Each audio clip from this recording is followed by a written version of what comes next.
Hiperdata, el podcast.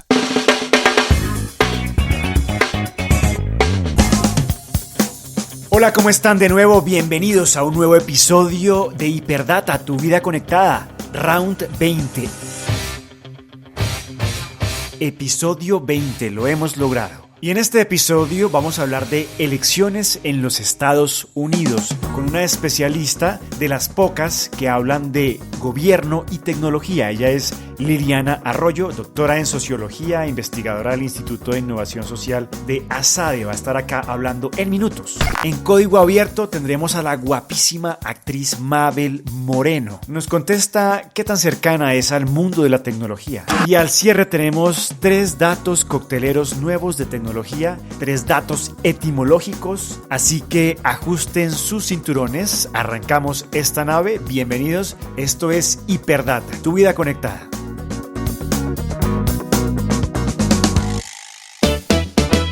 Y en Hiperdata hablamos de elecciones en los Estados Unidos, hablamos de tecnología y cómo estas elecciones podrían impactar el mundo tech en el futuro. De hecho, ya lo está haciendo en el actual gobierno de Donald Trump. Claramente están en medio de la guerra económica. Y para hablar al respecto, tenemos a Liliana Arroyo. Ella es doctora en sociología e investigadora del Instituto de Innovación Social de ASADE. Actualmente investiga el impacto social de las herramientas digitales en la manera de hacer, de sentir y de relacionarnos. También vamos a hablar de su libro Tú no eres un selfie. Pero bueno, bienvenida, doctora Liliana, a Hiperdata. Muchas gracias, un placer estar con vosotros hoy. Hablemos de tecnología y también de política. ¿Cómo ve usted las elecciones en los Estados Unidos? Si gana Trump, ¿cómo ve el panorama para las Big Tech? Bueno, pues estamos viendo en las últimas semanas que hay una especie de acecho a las tech en cuanto a monopolios. Y de hecho hay unos últimos datos de la consultora McKinsey que dice que si no frenamos los monopolios en 10 años, estas 4 empresas, Google, Apple, Facebook, Amazon, van a estar dominando el 30% del PIB mundial. Y en este momento ya son dueñas, digamos, o están produciendo casi la mitad del PIB de los Estados Unidos. Entonces, por un lado tenemos esta preocupación que está encima de la mesa, muy vinculada a la ley de competencia y contra monopolio, pero por otro lado también tenemos a los candidatos opositores que básicamente ya llevan tiempo diciendo que las Big Tech hay que amarrarlas bien, que no pueden ser tan grandes, son demasiado grandes para caer, ¿no? Es too big to fail. Y de hecho este argumento lo arrancó Elizabeth Warren ya en la pre-campaña, ¿no? Y ha sido un tema que siempre ha estado encima de la mesa. Incluso ex directivos o ex fundadores de Facebook, por ejemplo, salieron a apoyar a Elizabeth Warren ya hace un año y explicando por qué era necesario que la empresa de Mark Zuckerberg pues fuera reducida a subempresas más pequeñas, ¿no? Porque digamos están en ese auge inversor donde solo entienden de crecimiento y eso es un problema, ¿no? Y por otro lado hemos visto recientemente que están empezando a entrar, es decir, si hasta ahora se habían pretendido neutras políticamente, ¿no? Con todas las cuestiones de desinformación, fake news y demás, estamos empezando a ver que empiezan a entrar en campaña de forma abierta. De hecho, la semana pasada Facebook y Twitter retiraban de sus redes una noticia de contenido dudoso, pero que afectaba al hijo de Joe Biden. Y antes de que se verificara, ya estuvieron retirando ese contenido de las redes, ¿no? Eso ya es un posicionamiento más allá de un simple canal a partir del cual se difunde el contenido, ¿no? Claro, de hecho vi que el Congreso estaba comparando a las Big Tech con el monopolio de las petroleras y las empresas de cigarrillos del siglo pasado, ¿no? Claro. Exacto. Es que al final, y de hecho esto ahora hay un documental donde en Netflix que es de Social Dilemma, donde los ex CEOs y ex diseñadores de muchos de las funcionalidades que hoy usamos, tipo el scroll down o el botón de like de Facebook, salen ahí y nos cuentan que para diseñar las plataformas lo que hicieron fue inspirarse en las grandes empresas del siglo XX y una de ellas era la industria tabacalera. Así que en este sentido no hay tanta diferencia, ¿no? Y de hecho ya hace tiempo que hay muchas voces que comentan, sobre todo por los temas que tienen relación con la adicción a los dispositivos y videojuegos y demás, ya llevan tiempo alertando, ¿no? O levantando voces hacia la idea de que eso tenga que regularse igual que el alcohol o igual que el tabaco, ¿no? Claro. Hagamos un poco de futurología de qué podría pasar con China. ¿Qué otras marcas se verían afectadas? Esta semana se vio que China responde fuertemente a los Estados Unidos con una ley que endurece la exportación de tecnología. ¿Cómo ve usted ese panorama en el futuro? Pues complicado, y yo creo que si gana Trump esas tensiones van a seguir en aumento. De hecho, sabemos que el hecho de construir enemigos externos es un argumento que ayuda muchísimo a los seguidores de Trump, es decir, les fideliza mucho, con lo cual él va a seguir haciéndolo. Hemos visto cómo Trump ha intentado doblegar pues, la expansión de TikTok en Estados Unidos, a no ser que contara con socios norteamericanos, y ahí han entrado Oracle y Walmart como socio comercial, pero pueden sufrir muchísimo otras marcas, ¿no? Como en otros momentos, pues digamos, ha ido contra Huawei o otras empresas manufacturadoras de tecnología. Yo creo que la tensión entre estos dos polos, digamos, a nivel geopolítico está clara, está servida, en abierto, y además yo creo que son argumentos que también sirven de faro, ¿no? Es decir, es un mensaje para Estados Unidos, pero también es un mensaje para el resto, ¿no? Doctora Liliana, ¿cómo ve usted la tecnología 5G? ¿Se ha convertido en un motivo de conflicto entre naciones como el Santo Grial? ¿El que tenga esa tecnología se va a quedar con el poder del mundo? Más o menos es lo que nos quieren decir. Esa podría ser una lectura, es decir, hay muchísima expectativa con el 5G. Yo diría que más que verlo como una tecnología, es importante verlo como una infraestructura, ¿no? Y va a ser la infraestructura con mayúsculas, en el sentido de que va a ser la autopista por donde viajen grandes, enormes cantidades de información. Entonces es normal que los estados y que incluso las empresas que manufacturan, ¿no?, la parte de infraestructura, pues quieran poder participar y quieran tener voz por dónde pasa esta autopista, de quién es, quién puede manejarla, quién puede definir la ruta, ¿no? Por eso, porque va a ser la autopista de datos que no solo va a ser el canal de circulación, sino que va a ser también el punto de inflexión que va a permitir desbloquear otras tantas promesas como son las ciudades inteligentes, ¿no? Por ejemplo, no va a ser hasta que no llegue el 5G que no vamos a poder desplegar pues la infraestructura conectada, ¿no? Es decir, los coches autónomos que se conecten con los semáforos y se sincronicen con el resto de circulación vial de la ciudad, ¿no? Entonces, por eso hay esa idea de Santo Grial. Hay mucho de expectativa en eso que decíamos, ¿no? Del 5G. Pero bueno, luego habrá que ver cómo se despliegue y de nuevo, pues en función de cómo se distribuyan los poderes, en función de eso, ¿va a ser algo positivo y democrático o va a volver a ser un nuevo caballo de batalla que van a repartirse entre cuatro, ¿no? Por eso es muy importante lo que pase con ello. Sí. Hablando de todo el ámbito digital en las elecciones, bueno, en las elecciones pasadas un escándalo increíble con todo lo de Cambridge Analytica. ¿Será que para estas elecciones habrá control digital o en estos momentos ya lo están llevando a cabo en las elecciones de los Estados Unidos?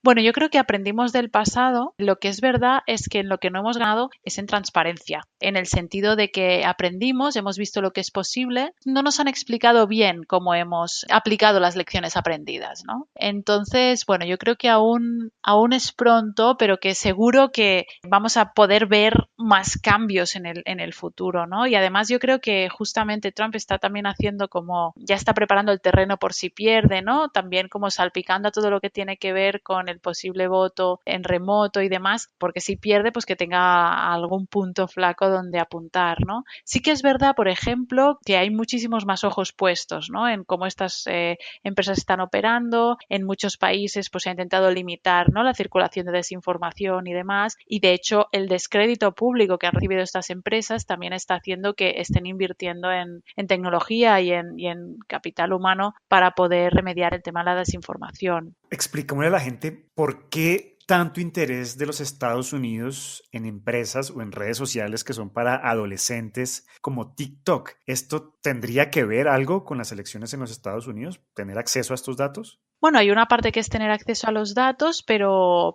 yo creo que lo más importante, o sea, hay un argumento económico que tiene que ver con el acceso a los datos, pero hay un argumento de influencia que tiene que ver con poder copar estos espacios donde la gente expresa y donde circulan muchísimas ideas, ¿no? Es decir, al final es un espacio de comunicación muy, muy potente, donde además si tú quieres llegar a tus futuros votantes, ¿no? Que hoy son adolescentes o son menores de edad, pues TikTok es el canal, ¿no? Porque si tú les hablas a través de la radio, a través de la prensa escrita tradicional o a través de la televisión, es probable que no llegues, ¿no? Y en cambio se ha demostrado el alto potencial viralizable de los contenidos de TikTok. Y de hecho, TikTok nació inicialmente como una red social que pretendía divulgar píldoras de contenido educativo. O sea, era para hacer mini clases online. Entonces, es como que la gente va a buscar contenido ahí, ¿no? Va a buscar ideas, aparte ideas creativas y demás. Con lo cual, es un medio que combina fabulosamente el fondo con la forma. Y entonces es otro terreno nuevo para conquistar. Pero sobre todo por eso, no solo por el tema económico, que también, sino también por la capacidad de influencia que puede permitir ejercer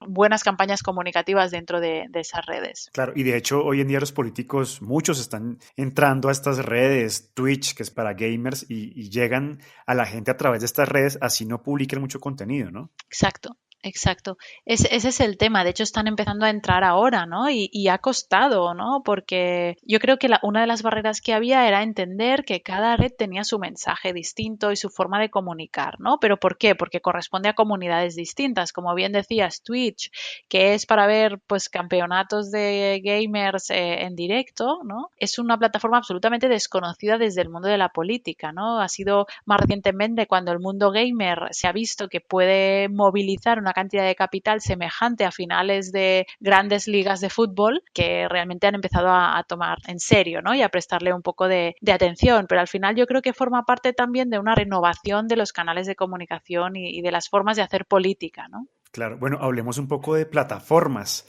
Estados Unidos acusa a China de que, por ejemplo, cuando están en su poder las plataformas, tienen puertas traseras, puertas de acceso donde ellos pueden espiar a los usuarios. ¿Qué tantas puertas traseras, tantos problemas de seguridad tienen estas plataformas? Bueno, una cosa son las puertas traseras, ¿no? Y la capacidad de acceder a datos o la capacidad de pedir datos por parte de una administración pública. Otro tema son los problemas de seguridad, ¿no? Que esto yo creo que van por dos vías distintas. Pero bueno, al final, puerta trasera o no, sí que es verdad que estas compañías permiten la venta de datos o permiten no tanto el dato en sí, sino que permiten acceder a comunidades específicas, ¿no? Y hacer comunicación segmentada. Y ahí es peligroso. De hecho, hay un informe que evalúa, digamos, la cantidad de desinformación y de noticias falsas y manipuladas que circulan a través de las redes y mide por países, pues qué cantidad de ese tipo de información circula, ¿no? Pero además mide quién emite o quién está detrás de financiar las campañas de desinformación y nos sorprenderíamos de la cantidad de gobiernos y administraciones públicas que están detrás de las campañas de desinformación. Son unos de los principales creadores de noticias falsas. Es decir, que ahí la medida está servida, ¿no? Yo creo que si miramos también hacia atrás la historia de la comunicación y la comunicación política, pues obviamente sabemos que cada cabecera, ¿no? Cada diario, pues tiene su línea editorial, ¿no? El tema es que en estas redes, en estas plataformas, caben todas las líneas editoriales, ¿no? Lo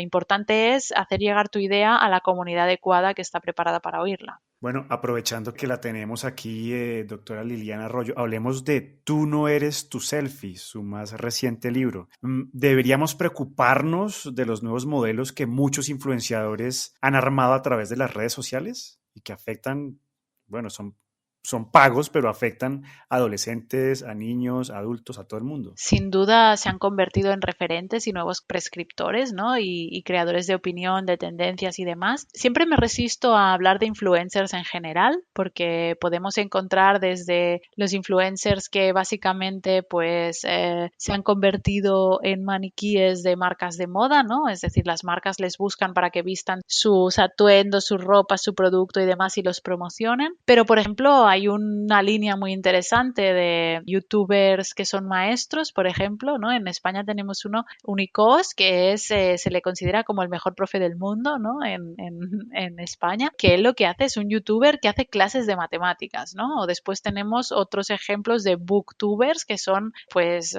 jóvenes, ¿no? Chicos, chicas que empiezan a recomendar libros a sus pares, a sus iguales y están fomentando la lectura, ¿no? Entonces, bueno, siempre me gusta distinguir, es decir, bueno, una cosa es la figura del influencer, que es como este nuevo fenómeno, ¿no? Bueno, ya no tan nuevo, ya empiezan a haber como másters de formación incluso para que puedas llegar a ser influencer, pero bueno, sí que es verdad que es importante trasladar a los chicos y las chicas que se quedan admirados con estas figuras, que hay que explicar que no todo es subir un vídeo un día y convertirse en viral, ¿no? Sino que hay ahí una disciplina de creación de contenido, que la mayoría de los que tienen más seguidores pues tienen una estructura detrás, ¿no? Y después, bueno, que estos imperios de la marketización del yo tienen unos costes psicológicos importantes, ¿no? Y ahí yo creo que tiene mucho valor que youtubers como Rubius, por ejemplo, el Rubius, pues llegara un momento que compartiera con su audiencia y sus seguidores que había tenido pues que apartarse un poco de la cámara porque había llegado como a una saturación creativa y se sentía esclavo de eso que estaba haciendo, ¿no? Y bueno, yo creo que es un fenómeno que está muy en auge, que bueno, que genera mucha expectativa y que llama mucho la atención a colectivos jóvenes, pero también es verdad que las plataformas se han dado cuenta de que los pueden exprimir todavía más, ¿no? Entonces cada vez está siendo menos rentable ser youtuber, o sea, por lo que antes te costaba conseguir 1.000 euros, no sé, pongamos que era pues 1 millón de visualizaciones, para conseguir esos 1.000 euros hoy necesitas 15 millones de visualizaciones, ¿no? Entonces, claro, exacto. Y lo que no podemos olvidar es que quien tiene la llave de estos algoritmos y quien decide el precio que tú tienes y que tiene las visualizaciones que recibes, no deja de ser una plataforma que te lo puede cambiar de un día para otro. Y hablando del tema de publicidad, creo que esto ya es un hecho en Europa y en Colombia también ya lo acaban de definir. Los influenciadores tienen que poner ahora una etiqueta cuando el producto del que están hablando es publicitario, es publicidad. ¿Qué opina usted de esto? ¿Esto nos va a ayudar realmente? Yo creo que es importante, ¿no? Porque parece que puede ser muy evidente cuando se está promocionando un producto y cuando no, pero en realidad los datos nos dicen que nos cuesta distinguir, ¿no? Y de hecho, uno de los éxitos de estos influenciadores y bueno, y del contenido nativo en redes en general es que normalmente no nos sentimos que estamos consumiendo información cuando estamos navegando por esas redes, sino que estamos como en un momento de ocio, ¿no? Es un momento en el que tenemos las barreras y las, digamos, las alertas del espíritu crítico las tenemos bajadas, porque es un momento donde nos relajamos, donde vemos cosas para distraernos y demás, ¿no? Entonces, en ese momento es muy fácil esa publicidad subliminal que nos pasa inadvertida, ¿no? Y de repente pues que nos coloquen mensajes o productos sin que tengan el formato anuncio y que entonces no nos demos cuenta de ello. Entonces yo creo que es un avance y creo que es un éxito a nivel de transparencia el hecho de que podamos consumir estos contenidos con la tranquilidad de saber que vamos a percibir cuando nos están hablando como potenciales consumidores o cuando simplemente estamos consumiendo contenido, ¿no? Sí. Bueno, y al cierre, hablemos de selfies, bueno, usted hablaba de este documental, El dilema de las redes, y hay personas, lo mostraba este documental, que han llevado sus selfies inclusive al quirófano para verse como se ven con sus filtros y como se ven en las redes sociales. Esto ya va contra toda naturaleza, ¿no? Sí, la verdad es que el fenómeno de la dismorfia, que es esta inconformidad entre tu apariencia física y lo que te gustaría ser, la verdad es que generó muchísimas alertas cuando se dieron cuenta de que los filtros que eran orientados a parecer que habías pasado por una operación de cirugía estética en Instagram, por ejemplo, pues que hacían que eso, ¿no? Como comentabas, pues que las jóvenes en lugar de ir a operarse de acuerdo a un catálogo, pues fueran con su propia foto con el filtro aplicado de Instagram y decir, quiero ser así, ¿no? Opérame los pómulos o ponme pestañas permanentes y demás, ¿no? O maquillaje permanente y todo esto. Entonces, a raíz de ahí fue cuando Instagram empezó a plantearse en qué medida era importante dar tanta relevancia a los likes, ¿no? A esos me gusta, a esos comentarios y a toda esa validación social. Entonces yo creo que todo esto nos da cuenta de que estamos construyendo identidades frágiles que están muy orientadas a la extimidad, ¿no? Como contraposición a la intimidad, que se construyen hacia afuera en abierto y en directo, y esto no nos juega a favor, ¿no? Es sabido que, bueno, para que una identidad se pueda forjar tenemos que tener una parte interactiva, ¿no? Esa parte de interacción con los demás, de sentido de pertenencia, etcétera, etcétera, pero también necesitamos momentos de recogimiento para poder integrar y para poder discriminar qué es lo que queremos ser y qué es lo que no queremos ser, ¿no? Hay un momento en el que tenemos que empezar a aprender dónde terminamos nosotros y dónde empieza el otro, ¿no? Hasta dónde llega nuestra voluntad y hasta qué punto nos influencia el entorno. Y el ejemplo de la dismorfia yo creo que es el caso paradigmático perfecto para entender que estas redes, aunque nos permiten reivindicarnos en una máxima expresión como es el selfie, ¿no? Nos permiten plantear y construir nuestra propia identidad, a la vez nos están desdibujando. ¿Hay un estudio que diga qué tan real es lo que vemos en las redes sociales? Porque la gente claramente no pone cuando la está pasando mal, ponen cosas que a veces no son ciertas. Sí, bueno, sabemos que el postureo es como, en el libro cuento que es como la violencia más dulce que estamos viviendo, ¿no? Porque es una violencia amable que nos ejercemos los unos a los otros, donde hay una serie de normas no escritas, ¿no? Y una de estas es justamente lo que comentas, que es esta obligación a presentar tu faceta más feliz, ¿no? Y a construir una vida absolutamente plena, intensa, ¿no? Y digamos adorable y admisible, ¿no? Y admirable. Entonces, como decíamos, el postureo es este saber, ¿no? Que, pues, por ejemplo, un plato de pasta que te has hecho así rápido en tu casa no es digno de una foto, pero en cambio te vas al restaurante de al lado donde te ponen un sushi muy bien presentado y eso sí es instagrameable, ¿no? Lo que es cierto es que es insostenible, ¿no? Esta presión que nos ejercemos y además esto conlleva asociado otro fenómeno que es el fear of missing out, ¿no? El miedo a estarse perdiendo cosas, el miedo a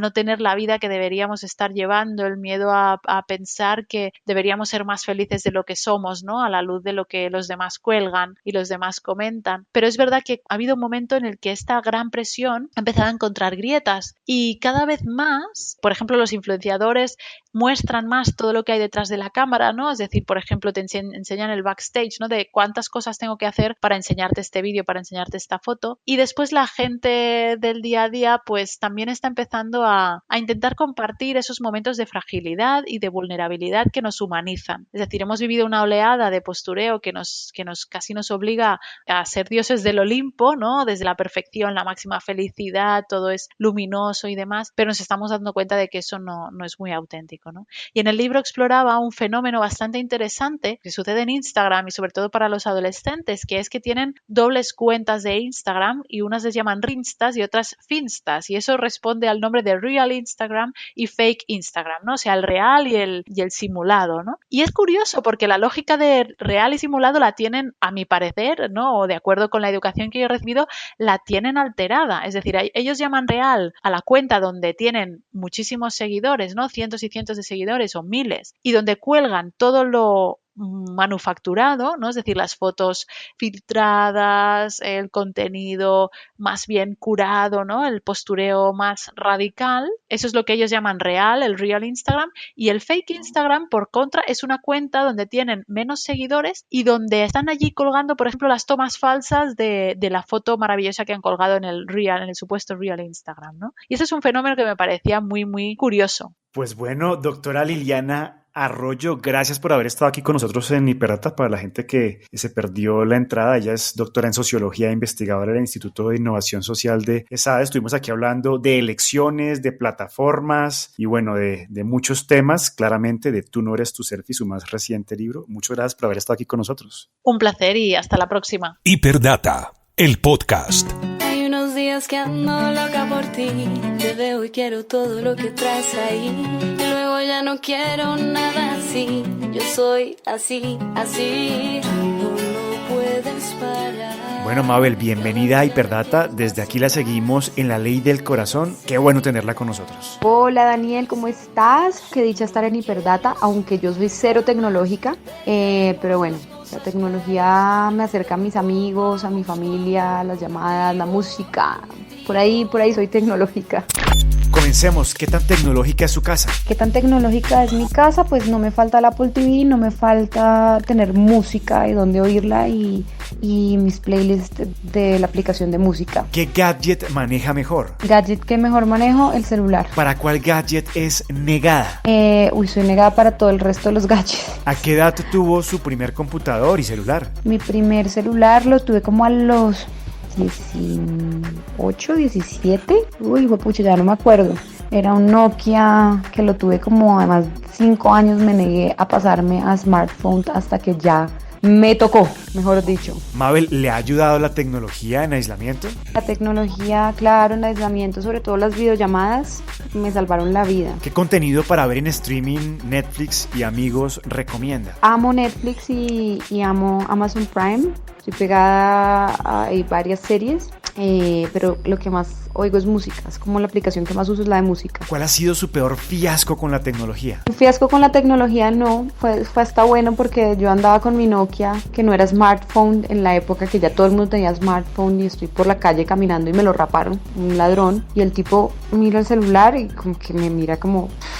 qué hueso de celular, y me lo devuelve. Entonces no me robaron. ¿Qué playlist de música tiene o sigue? De playlist tengo demasiadas porque soy melómana, entonces tengo playlist para todo. Mabel, esto fue rápido. Qué bueno haberla tenido aquí en Hiperdata. Muchas gracias, chévere compartir ese espacio con ustedes. Y bueno, mis redes sociales realmente muevo Instagram, @MabelMoreno1, por ahí nos vemos, y en Twitter. Besitos.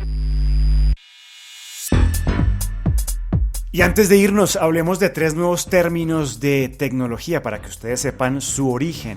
La primera, cibernético. Esta palabra la acuñó Norbert Wiener, matemático, filósofo y fundador de la cibernética. Wiener escribió el término en su libro Cibernética o el control y comunicación en animales y máquinas, encontrando la palabra que necesitaba en la antigua Grecia, más puntualmente en la operación de los grandes barcos. Mientras los grandes barcos batallaban las mareas y los fenómenos meteorológicos, era bien sabido que si el hombre, operando el timón, podía mantener su mirada sobre el lejano faro, podía alcanzar la luz. Esta es la función del timonel. En tiempos de Homero, la palabra para designar el timonel era kibernetes, el arte de pilotar un navío. Weiner la tradujo al inglés como cybernetics, en español cibernética. Dato curioso, Platón utilizó kibernetes en la República como el significado de arte de dirigir a los hombres o arte de gobernar. Segundo término, androide. Un androide es un robot con figura de hombre. Esta palabra también viene del griego andro, hombre, e eidos, apariencia, imagen, es decir, con apariencia de hombre. Y la de irnos, chip. Chip viene de una palabra inglesa que deriva del latín cipus. Cipus podría traducirse como estaca o incluso como poste para hablar de la palabra microchip. Chip miniaturizado. Simplemente le sumamos el elemento griego micro, pequeño. Hasta aquí llegamos, esto fue Hiperdata. Hoy aprendimos con Liliana Arroyo que estas elecciones en los Estados Unidos realmente van a marcar el mundo de la tecnología. Aprendimos de redes sociales con ella, no todo lo que brilla en Instagram es oro. Conocimos algo de la vida de Mabel Moreno y nuevos términos para que usted descreste a los tíos en fiestas y reuniones familiares. Ojalá hagan pocas por estos días de pandemia. Nos oímos en una próxima oportunidad aquí en Hiperdata, tu vida conectada. Chao.